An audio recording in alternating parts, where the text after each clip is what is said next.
Welcome to the depths of the North Sea, March 1917. The cold waters slicing through the hull of the German submarine U-65. 32 men cramped inside the steel shell, every creak and groan echoing through the narrow corridors. The hum of the engines, constant torpedoes loaded and ready. The tension thick, almost tangible. Every shadow shifting with the rhythm of their fear. The captain had fallen days before, claimed lost in a skirmish.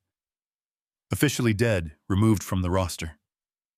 Yet the men whispered in hushed tones. He still commanded them, a presence they could neither see nor touch, orders appearing in the logbooks, as if guided by unseen hands, hands that had been silenced by fate yet somehow moved with certainty, precise and deliberate.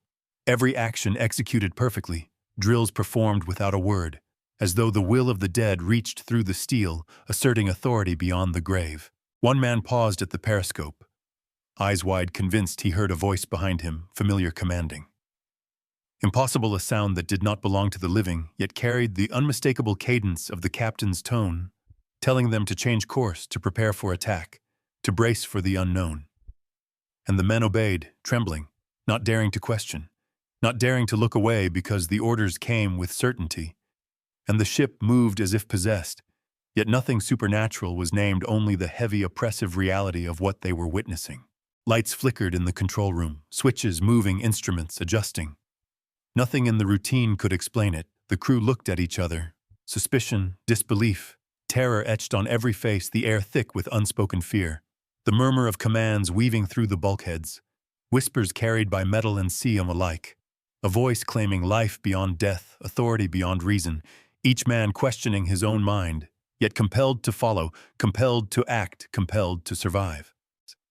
Before we begin, leave a comment below, tell us where you're watching from.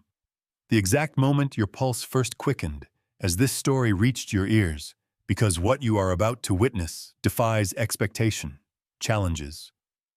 Logic bends reality and asks you to imagine what it truly means to obey, to serve, and to follow a command that should no longer exist, yet echoes through the iron hull, through the cold, through the dark waters of a world at war, where life, death, and duty intertwine in ways that the living cannot fully understand. Where a captain's presence lingers unseen, unstoppable, undeniable, and the crew trapped within steel and sea can only obey, can only wonder, can only survive. March 1917. The North Sea stretched endlessly, gray waves crashing against the steel hull of U-65, wind whipping over the deck, salt stinging eyes, the sound of the engines thrumming through the bulkheads like a heartbeat. Every creak and shudder amplified in the tight quarters. The men moving with mechanical precision. Faces pale, hands calloused, each aware of the invisible tension pressing against them. The cold biting through uniforms, the smell of oil metal, and the faint tang of fear hanging thick in the air. The world above in chaos. War raging, every surface of the submarine alive with anticipation. Every breath measured, every step a calculation. The captain's absence felt immediately a void that seemed to thrum with expectancy. The officers whispering quietly, eyes darting to the logbooks, to the instruments, to one another, as though searching for confirmation that reality had not shifted, that logic had not abandoned them entirely. Yet the air itself seemed charged with something unseen, something that pressed against reason, and the men moved, obeyed, followed the rhythm of an authority that should have been gone. Below decks, the atmosphere was claustrophobic. The corridors, narrow pipes, hissing torpedoes lined up in their racks like silent sentinels. The crew going about drills, some with the precision of automatons, others with hesitation. Glances over shoulders, listening for the sound that should not exist. The voice that had disappeared days before, yet lingered, threading through every order, every movement, every reaction. A presence felt more than seen, shaping the actions of men, trained for discipline, but now caught between disbelief and obedience. Hands gripping railings, eyes scanning shadows, every creak of the steel magnified, every whisper of metal against metal carrying weight, the diesel engines echoing through the steel skeleton vibration, through feet and fingertips, a constant reminder that they were alive yet not entirely in control of their actions. Each man wondering if the orders they followed were truly their own, or manifestations of a lingering will. The logbooks told one story, official, clean, precise dates, times, headings, entries typed in neat script, yet the crew whispered another annotations appearing that had not been there before. Torpedo drills executed with impossible timing. Periscope adjustments made while no one was assigned compass readings, corrected seemingly by unseen hands. The officers staring at each other, eyes wide, murmurs passing like current beneath the official record. A strange certainty guiding their actions, orders obeyed without hesitation. Movements synchronized the ship, responding almost as if it were alive. Aware a vessel animated not merely by machinery, but by something older, something that defied the natural sequence of life and death. And the men trained to obey followed the thread, their logic strained against the impossible, their hearts hammering as the steel walls seemed to hum in agreement. Above them, the sea roared, waves smashing against the hull with relentless force, wind tearing across the deck, salt water spraying the smell of the ocean. Strong, pungent, reminding them that they were not in a dream, that the water could kill as easily as the war, above every man aware of the fragility of his body. Every heartbeat, a fragile echo against the eternity of the deep. Yet below decks, the echo of commands persisted. Faint, insistent, a rhythm that matched the pulse of the men. A cadence that compelled, that guided, that demanded attention. And the living obeyed, caught between fear and instinct, between reason and something inexplicable, something that bent the normal sequence of events, that blurred lines between the dead and the living, the past and the present, creating a world within the steel tube where authority lingered unbroken, undeniable shaping. Behavior, guiding hands, forcing reactions that could not be entirely accounted for. Every man aboard had a story, a memory, a moment of doubt. The youngest seaman barely 20, eyes wide, lips pressed tight as he followed a drill that had no assignment. The engineer, sweating hands moving across gauges with precision that surprised even him, officers exchanging glances, questioning each other silently, whether their perceptions were false, whether they were imagining, and yet the results were real, the torpedoes ready. The periscope adjusted the engine at optimal speed, the ship in perfect rhythm, obeying orders that should have ceased with the captain's death. Each man aware that something unseen was influencing them, guiding them, shaping their reality, and the tension, heavy, oppressive, never lifted, a constant presence pressing against reason, pressing against logic, demanding obedience, and no man could turn away, no man could escape, no man could ignore the lingering authority that had transcended life. The instruments confirmed the impossibility readings, precise unexpected corrections, noted charts marked in ways that no one had commanded, logs, showing adjustments that could not be explained. Yet the ship operated flawlessly. The crew unaware entirely that they were acting under influence of something outside comprehension, a will that belonged neither to the living nor to the natural order.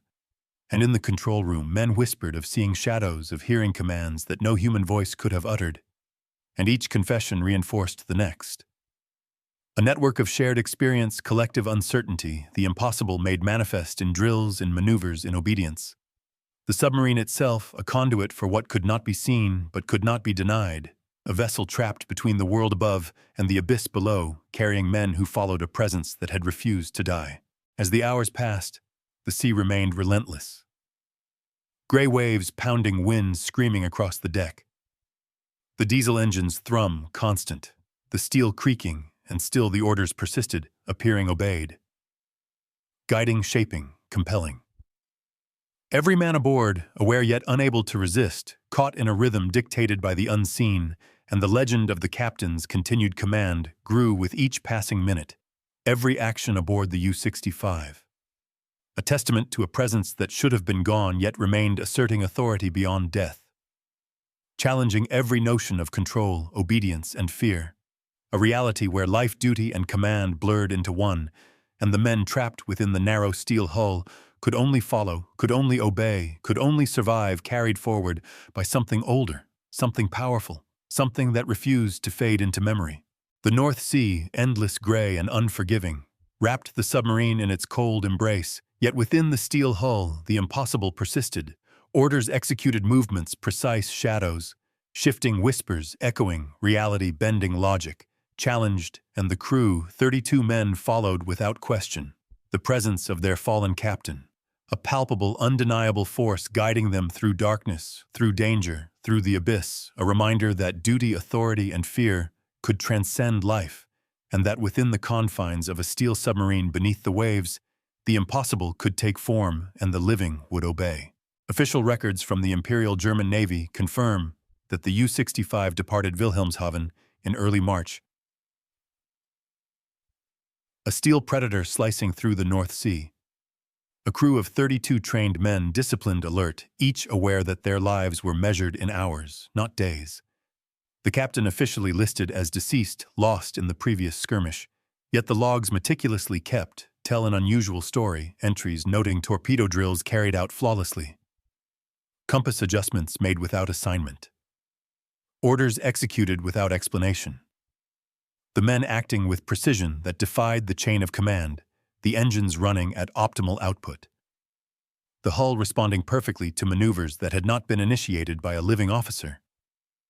Every detail documented yet unexplained, as if the will of the dead had threaded itself into the machinery, a presence felt in every instrument, every gauge, every dial, and the crew noted in whispered entries their own disbelief. The official logs recording only the facts, while private notes and letters speak of a captain who refused to leave, whose authority lingered beyond the grave. In a series of post-mission reports, officers described entries appearing in the logbook that could not have been penned by any living hand signatures consistent with the captain's handwriting, appearing after the official death declaration. Charts updated with corrections that had no human initiator. The torpedo room notes detailing drills completed with uncanny timing, the periscope adjustments reflecting choices made not by any officer present. The crew astonished, recording their observations in coded language, hesitant, aware that admitting such anomalies openly could invite censure, yet compelled to acknowledge the unexplainable. The patterns repeated with such consistency that no man could doubt the reality of what they were witnessing. A series of actions that pointed to an authority no longer alive, yet palpably commanding, guiding the vessel and its men, as if death had no power to sever the chain of command. Testimonies collected years later corroborate these entries. Interviews conducted with surviving crew members describing a presence, an authority felt rather than seen, orders echoing in the corridors. Exact, precise, impossible to ignore. Men following drills they had not initiated. Executing maneuvers in perfect coordination. Instruments registering movements in harmony with commands that could not have originated from the living. The submarine operating with mechanical perfection, yet animated by a force beyond human understanding.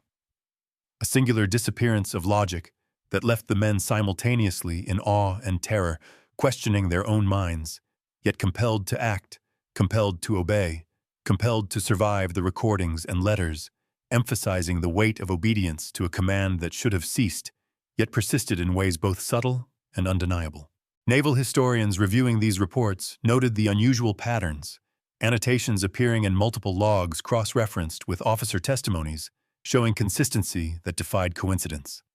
The captain's signature appearing after his death, course adjustments documented in the logs, without human intervention, drills completed without supervision, instruments reacting with precision, inconsistent with normal operation, the ship responding to a will not present a meticulous orchestration of actions that left even the most experienced officers questioning the boundaries between authority, life, and death. The documents preserved in archives, letters stored in family collections, testimonies transcribed decades later, all pointing to a series of events that stretched credulity yet could not be dismissed, creating a historical record that blended official documentation with unexplainable phenomenon, a fact layer that demands acknowledgement even as it challenges reason. Survivors recounted moments when the torpedo room hummed with activity, drills conducted with a precision that surprised even the most skilled crew, adjustments in navigation made without explanation, commands heard in familiar tones that no living man could produce, a presence commanding attention. Shaping actions, guiding hands, ensuring that every maneuver aligned with a logic that seemed both human and impossibly beyond it. The engine room reporting efficiency higher than any previous patrol instruments, maintaining readings within parameters that should have required supervision. every element functioning as though directed by an unseen officer, and the men, while aware of their own disbelief, acknowledged that obedience was not optional, that the rhythm of command persisted as though death had not ended duty, and as though the submarine itself had become a conduit for the persistence of authority. Official correspondence includes annotations from senior officers expressing confusion and caution reports, filed but not widely circulated references to entries that appeared mysteriously handwriting, matching the deceased captain, course changes inexplicable by any living crew member performance, in drills exceeding expectations, synchronized actions that could not be accounted for, the crew simultaneously impressed and terrified, navigating a vessel both mechanical and inexplicably guided by a force beyond human comprehension. A chain of events meticulously recorded yet anomalous, creating a narrative within the archives that blends cold, hard facts with occurrences that defy explanation. Every note, every log, every letter reinforcing the reality that something persisted aboard the U-65 that had no place in conventional logic, yet demanded acknowledgement, shaping the history of the vessel, the crew, and the naval records in ways that remain unresolved. In letters preserved from the time, crew members described feelings of compulsion, a sense that the captain's will remained present, a guiding influence, invisible, imperceptible, yet palpable, shaping their actions, enforcing obedience, creating a rhythm of operation that transcended ordinary experience. Every maneuver, every drill, every response to commands executed flawlessly, the logs corroborating their recollections, historical records, affirming their experiences, and the synthesis of these documents forms a fact layer that is undeniable in its existence, extraordinary in its nature, and haunting in its implications, a testament to a presence beyond death. A command that persisted, and a crew who lived under the shadow of authority that refused to yield, forming a cornerstone of the historical account of U-65 and the mysterious continuation of duty beyond mortality. Long after the war stories of the U-65 circulated quietly among sailors and dock workers, tales whispered in dimly lit mess halls carried from one port to another, growing with each retelling. A presence that refused to fade, a captain who had fallen, yet commanded still, a phenomenon that became legend. Long before it was recorded, old men shaking their heads as they recalled nights when orders echoed through the steel corridors, precise, unmistakable, and coming from nowhere. A rhythm of command that seemed to transcend life itself, sailors claiming to see shadows move in corners where no one stood. Instruments reacting to hands that did not exist. The hum of the engines blending with murmurs of authority.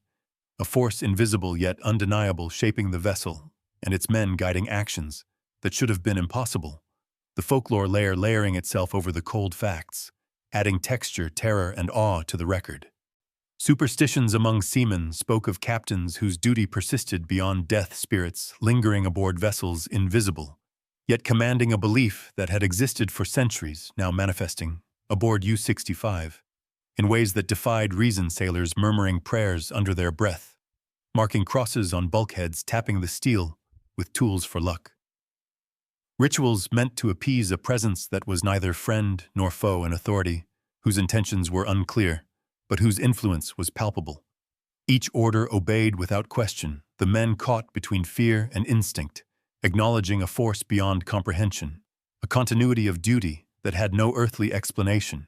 And as the stories spread, they took on a life of their own, a bridge between fact and imagination, between the official logs and the whispered warnings, a legend interwoven with reality. Crew members recounted nights where shadows shifted independently, of light instruments registering movement that no one could account for, torpedoes aligned with uncanny precision.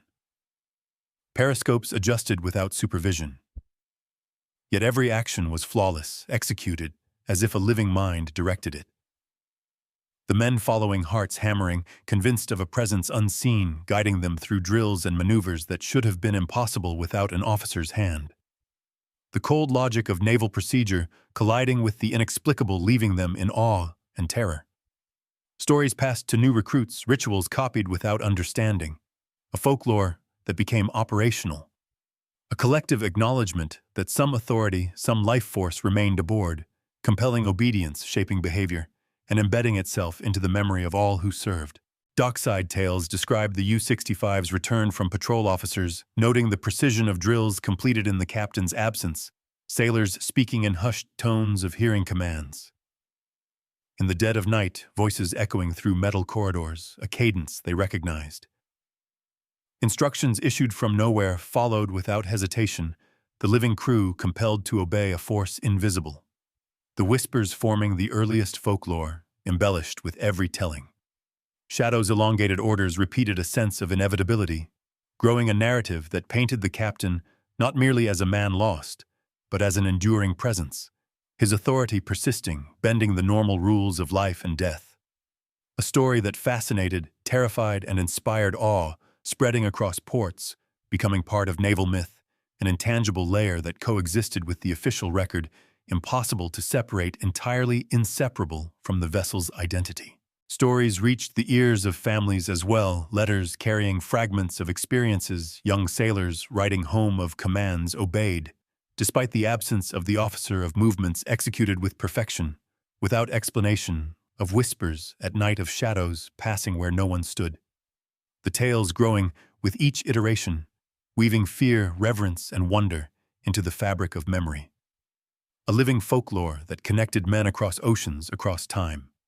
A shared acknowledgement that something extraordinary had occurred, that duty persisted in ways beyond comprehension, that the captain's will had not been extinguished with his death, and that the vessel itself had become a stage for the impossible, a conduit for legend, a place where the line between life and death, reality and imagination, was blurred irrevocably. Old seamen told of rituals, small gestures, knocking on bulkheads before entering a compartment, saluting the empty chair of the captain, murmuring silent words to appease the unseen signs meant to honor authority beyond life. A mixture of superstition and respect. Belief that disobedience might bring misfortune, yet also a recognition that the presence had guided them safely through deadly waters, that the captain's hand, though invisible, had ensured precision, coordination, and survival. The folklore layering itself over the documented facts, creating a narrative both terrifying and protective. A paradox of fear and comfort, woven into the culture aboard the submarine and carried ashore in stories, letters, and recollections, an enduring echo of authority and duty. Some accounts spoke of instruments reacting to gestures made in empty compartments, of hatches opening and closing without intervention, of charts being corrected before anyone could touch them. Periscopes aligning with targets without explanation. Drills executed with flawless timing. The crew attributing these occurrences to the captain, unseen yet commanding the folklore, transforming procedural anomalies into legend. A story shared with wide-eyed recruits, passed down through generations, each retelling, adding detail, suspense, and reverence. The narrative growing beyond a single vessel, beyond a single war, entering naval culture, as an example of enduring command, presence, and duty. A myth intertwined with the documented reality, both layers inseparable, feeding each other, creating a memory that could not be erased.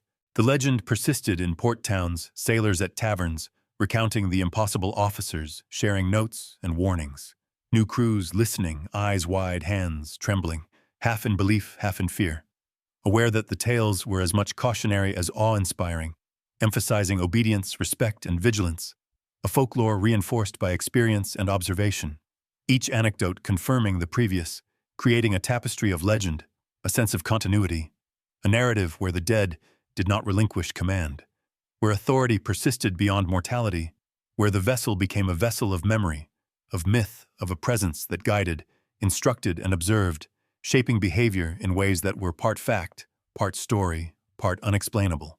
Even decades later, historians and naval enthusiasts recount the tales, referencing letters, logbooks, and oral histories, acknowledging that the folklore layer surrounding U-65 cannot be dismissed, that it forms a crucial dimension of understanding the experiences of the crew, the perception of authority, and the haunting persistence of duty, the captain's legacy. Enduring not only in recorded facts, but in the stories, rituals, and memories carried forward, an intangible but undeniable influence, a thread connecting reality with legend, history, with myth, shaping the perception of what it means to serve under orders that refuse to die, embedding itself into the very soul of naval lore. Across the oceans, the motif of unseen command repeated ships reported movements and orders that could not be traced to any living officer vessels patrolling hostile waters crews, executing maneuvers with precision that defied explanation. The sea itself, a silent witness, waves pounding wind, screaming engines humming, metal groaning. Yet somewhere within the vessel, the rhythm of authority persisted, echoing the experiences of U-65 sailors, recognizing the pattern, a thread connecting incidents across time and geography. The impossible manifesting repeatedly, a motif of command that transcended life, duty, and reason, a presence felt but never seen, guiding actions, shaping outcomes, demanding obedience and challenging logic, a template for fear, respect, and survival that sailors whispered about long after patrols ended, passed along in hushed tones, letters and memoirs forming a bridge between singular events and a broader, more unsettling pattern.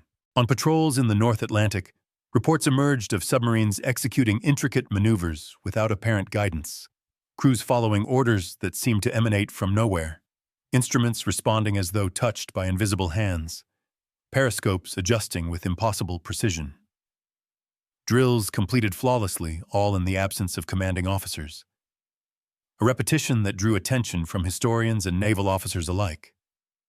The motif recognized connections made between incidents, similarities noted across years, seas, and vessels, a recurring theme of authority persisting beyond its mortal anchor, shaping operations, influencing outcomes, and instilling a sense of awe and trepidation in those who witnessed it.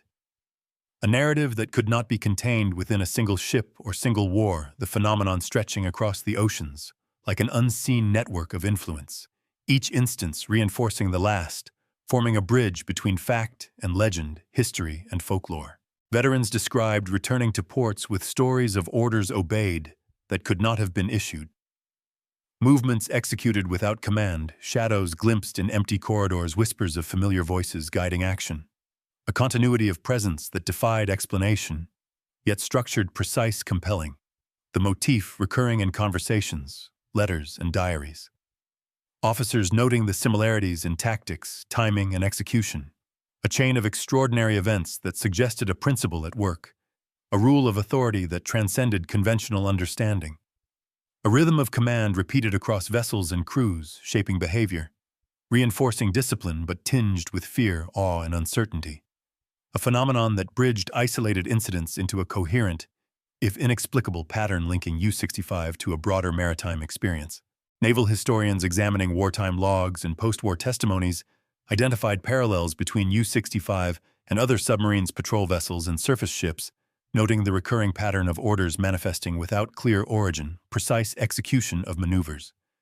Absent an initiator and instruments reacting in ways inconsistent with human control. The motif suggesting a continuity of authority beyond death. A recurring theme of unseen guidance compelling obedience and shaping outcomes, a phenomenon both respected and feared. Recorded cautiously in official documents, but thriving in oral tradition. Letters and memoirs forming a bridge between tangible evidence and intangible experience, between documented anomaly and legend, between logic and the unexplainable, an enduring motif across oceans and decades. Sailors spoke of shadows moving independently, voices issuing commands from empty compartments, hatches aligning charts, correcting themselves, periscopes sweeping with unseen direction, torpedoes fired with uncanny timing, instruments registering adjustments, impossible for the present crew to make, yet all executed flawlessly. A motif repeating the experiences of U-65, a pattern echoed in other vessels, other theaters of war. A continuity of presence, a guiding influence shaping behavior, instilling awe. Fear and obedience, a bridge between isolated events and a broader recognition that command can persist. Authority can endure and duty can transcend life, a principle that sailors acknowledged with reverence, ritual, and vigilance, a motif threading through history, binding incidents together across geography and time. Letters and diaries documented similar patterns. The rhythm of command, recurring orders obeyed that could not have been issued. Drills executed without supervision. Instruments reacting to unseen influence, and sailors responding with instinctual precision. A recurring phenomenon forming a recognizable motif. one that linked U-65 to other vessels, creating a bridge between individual accounts and collective understanding, between personal experience and systemic occurrence, a narrative pattern that connected fact to folklore, observation to legend, and reality to myth. A motif that endured, that persisted, that shaped the memory and perception of those who served at sea. A reminder that authority can extend beyond mortal limits, guiding action, compelling obedience, and leaving an imprint on history. The motif also surfaced in anecdotal accounts across navies, allied and central powers alike. Sailors noting unexplained corrections in navigation drills completed with unnatural precision, periscopes adjusted without assigned oversight instruments, responding to unseen manipulation, and commands perceived though no living officer issued them, a pattern echoing the experiences of U-65 recurring across seas, vessels, and years, a motif of authority beyond life, persistent, precise, compelling, shaping actions and outcomes, linking individual events into a broader framework, bridging gaps between history, testimony, and folklore, and creating a continuum of maritime mystery, a principle that could not be ignored, a pattern that defined the perception of unseen command and an enduring bridge between fact and legend. Through memoirs, letters, and oral histories, the pattern persisted, a motif linking the events aboard U-65 to other unexplained occurrences, a recurring phenomenon of authority beyond death, influencing behavior, guiding decisions, shaping outcomes, a presence acknowledged and respected, feared and revered, a bridge across time and space, a connective thread in the tapestry of naval experience, an enduring principle that bound sailors to actions, vessels to command, and history to mystery, a motif repeating itself across oceans, across decades, a bridge between the living and the lingering, between the explicable and the impossible, between fact and folklore. The torpedo room hummed with an unnatural precision, drills executed flawlessly, though no officer had issued command. Hatches rattled as if nudged by invisible hands, instruments aligned with a certainty that defied explanation. The crew frozen in disbelief, eyes wide, hearts hammering, knowing they were witnessing the impossible yet unable to look away. In the control room, periscopes swiveled, readings adjusted, charts corrected themselves. The engines maintained perfect speed, all movements synchronized as if a singular mind directed them, a mind that had already left this world yet remained aboard, guiding, compelling, enforcing the metal hull, vibrating with authority, the very air thick with the presence of the fallen captain, tangible, oppressive, undeniable. Whispers traveled through the corridors, soft murmurs that confirmed what no man wanted to admit. A voice echoing commands, familiar, precise, commanding obedience, yet no one could identify the source. Shadows moving against the dim lights, instruments clicking levers, adjusting themselves, torpedoes sliding into launch positions, all without human intervention. A sequence of actions executed with deadly efficiency, each crew member compelled to act, to respond, to follow the rhythm of command, penetrating the steel, threading through the crew's consciousness, binding them to a will beyond life, a will unbroken by death, a presence that refused to release control, shaping every maneuver, dictating every decision. In the engine room, readings fluctuated momentarily, then steadied, reflecting adjustments that no engineer had made. Hands moved instinctively, levers pulled, valves turned, the hum of machinery, harmonizing, with an unseen authority, every gauge perfectly aligned. The submarine itself appearing sentient, responsive, alive. The crew unable to deny that they were operating under a force outside comprehension, a continuity of command that persisted beyond mortality, a haunting precision that elevated fear into awe, obedience into terror, and every action executed flawlessly, as if the vessel itself acknowledged the lingering presence of its fallen captain. Logbooks recovered after the patrol revealed annotations that could not be explained. Signatures matching the deceased captain's handwriting, appearing after his death, had been recorded, corrections to navigation charts performed without supervision. Drill reports noting perfection where none should have existed. Entries indicating decisions made by a mind absent from the living world. The crew recounting in letters and testimonies that they followed these orders instinctively, compelled by a presence they could feel but could not see. Each man aware that questioning or resisting was impossible, the captain's authority transcending death, shaping reality, bending logic, and leaving the crew trapped between disbelief and obedience. One sailor described the engine room hatch swinging open without wind or movement, a periscope adjusting as if guided the torpedo officer executing drills he had not been instructed to perform. A sudden hush falling across the compartments. Silence punctuated by the mechanical hum and a palpable sense that the captain watched, directed demanded precision, an authority beyond mortal limits compelling action, enforcing discipline, a command structure that continued without life, without logic, without explanation, yet perfect in execution, leaving men terrified and reverent, their understanding of duty forever altered. The crew's testimonies converge on a single reality. The captain's influence persisted, guiding, correcting, compelling, shaping. The patrol's every detail, orders obeyed without question. Maneuvers executed without human direction. Instruments responding to unseen touch shadows threading through the corridors. Whispers echoing in the steel. A presence that could not be challenged, that could not be denied, that transformed the submarine into a vessel of impossible precision, a conduit for authority beyond the living, and a theater for a reality where life, death, and command merged into one incomprehensible continuum. By the end of the patrol, the men were exhausted, shaken, yet impressed, every action carried out under guidance that had no living source. The impossible verified in every logbook, in every instrument, reading, in every maneuver. The vessel returning to port as a monument to unseen authority. The crew forever aware that command had not ceased with the captain's death, that his presence had persisted tangible in every operation, every adjustment, every decision. Leaving a haunting memory, an indelible mark, a climax of experience that blurred the line between life and death. Fact and legend, obedience and fear, an enduring mystery that no man aboard U-65 would ever forget. The U-65 returned to port, steel hull battered by the North Sea engines. Silent torpedoes secured the men stepping onto solid ground, yet feeling the weight of the impossible still pressing against them. Shadows lingering in memory, commands echoing long after the corridors had emptied. Each sailor carrying the imprint of authority that refused to die.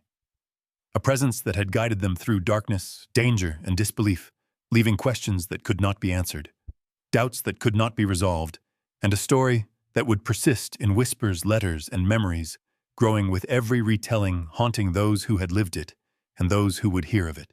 Even decades later, historians and descendants of the crew would speak of the patrol of orders executed with no human origin.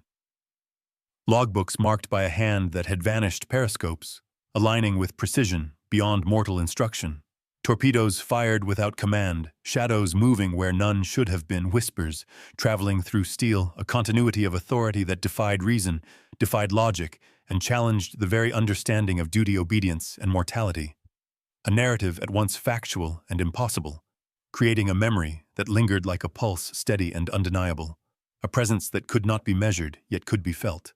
Letters and memoirs preserve fragments of experience, sailors describing the sensation of guidance, of being compelled, of following commands that had no visible source, actions executed with precision, reactions instantaneous, all under the invisible hand of a captain who had fallen, but whose authority persisted, shaping maneuvers, guiding hands, influencing decisions, enforcing discipline, and creating a rhythm aboard the vessel that no living officer could have maintained, a testament to continuity beyond death. An echo of control that left every man aware, fearful, reverent, and amazed, a story both factual and legendary, blending reality and the unexplainable into one enduring impression. The North Sea itself seemed to participate, waves crashing against steel wind, screaming across the deck water, lashing at the hull. Yet inside the submarine, another rhythm existed, one dictated by a force that could not be seen but could be felt, guiding, compelling, ensuring precision, weaving through instruments, periscopes, torpedoes, and human hands, a presence that refused to relinquish authority, a continuity of command that persisted beyond life, leaving sailors questioning their own senses, their own reasoning, their own understanding of reality. A haunting reminder that duty can endure, that authority can persist, and that presence can transcend mortality. A truth that defies explanation but cannot be ignored. In ports, stories grew whispered among sailors, recorded in letters, shared in memoirs, discussed by historians, a narrative blending fact and folklore. A captain whose authority lingered, guiding actions, shaping outcomes, ensuring perfection where none should have existed. A presence invisible yet undeniable, commanding, compelling, haunting. Leaving each witness aware that something extraordinary had occurred, that life and death had intersected in ways impossible to define, and that the vessel itself had become a theater for authority unbroken by death, a monument to persistence beyond the mortal world, a story that would not fade, a shadow that would endure. And so the tale of the U-65 remains a patrol etched into memory, a captain whose hand guided without presence, a crew that followed without understanding, instruments and logs confirming the impossible, shadows and whispers reinforcing the experience, a continuum that blends fact and legend, reality and imagination, duty and the unknown, leaving questions unanswered, mysteries unresolved. Yet a story impossible to forget, a legacy of authority beyond life, and a rhythm that pulses through history, through memory, through every recounting of the impossible journey beneath the North Sea waves. You have just listened to another file from Shadow Stories, a chronicle of the unseen, the unexplainable, and the enduring authority that refuses to fade, a narrative blending fact and legend. History and mystery leaving echoes in the mind long after the story ends. A story that challenges understanding, stirs the imagination, and reminds us that some commands never die. If you want to know more, subscribe and continue exploring the hidden files, the shadowed corners of history, and the impossible events that shape memory legacy, and the unseen forces that guide those who live and those who follow.